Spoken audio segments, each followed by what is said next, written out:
ஒருவேளை வேறு கருத்து யூசுஃபுக்கே சஜிதா செய்ததாக வைத்து கொண்டால் அதற்கும் கூட விளக்கங்கள் உண்டு. அதாவது யூசுப் முன்னாடி நின்றுட்டு இருந்தாரு மாதிரி சஜிதா அல்லாவுக்கு செஞ்சாங்க. குறுக்க நிற்கிற யூசுப் ஒரு மெஹராப், அவர் ஒரு கிபிலா ஆகும். காபத்துல்லாவுக்கு முன்னாடி நாம் தொழுகுவோம், எதிரில் காபா இருக்கும். சஜிதா காபாவுக்கு செய்கிறோமா? இல்லை. காபா குறுக்கே நிற்கிறது, சஜிதா அல்லாவுக்கு செய்கிறோம்.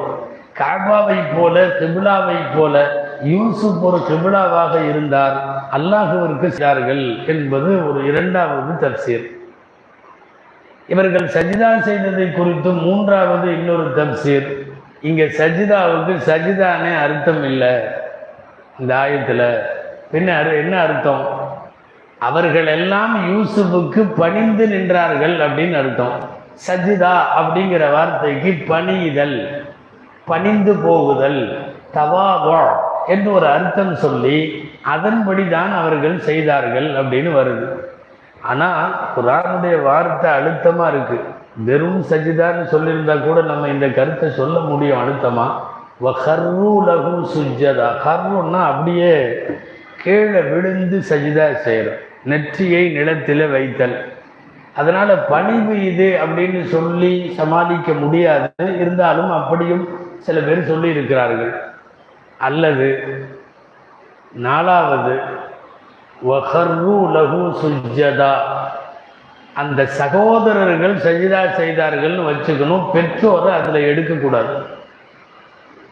பெற்றோரை உள்ளே கூட்டி வந்து அரிசிலே சிம்மாசனத்திலே அமர வைத்தார். அதுக்கு அடுத்த வரி அவர்களெல்லாம் சஜிதா செய்தார்கள்.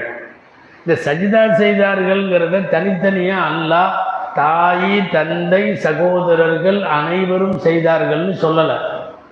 எப்படி வாக்கியம் வருது, அந்த வாக்கியத்தினுடைய அமைப்பை பார்த்தா புரியும்.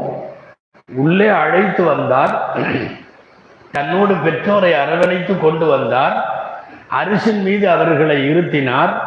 அப்போது அவர்களெல்லாம் சஜிதா செய்தார்கள். அவர்களெல்லாம்ங்கிறது மரியாதை நிமித்தமாக அந்த சகோதரர்கள் எல்லாம் யூசுஃபுக்கு சஜிதா செய்திருக்கலாம்.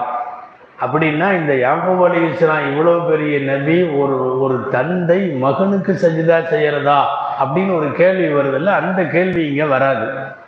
இதுவும் சில தப்சீர்களில் உண்டு. வேறு சில தப்சீர்களில் பரவலாக ஒரு 200-300 வருஷமாக இந்த மண்ணில் அப்போது சஜிதா என்பது கண்ணியத்தின் அடையாளமாக கருதப்பட்டது.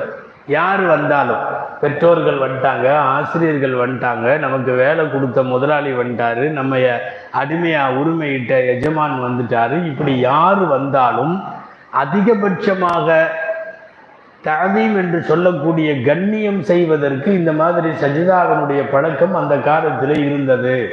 அந்த அடிப்படையில் அவர்கள் செய்தார்கள் அப்படின்னு வச்சிருக்கலாம்.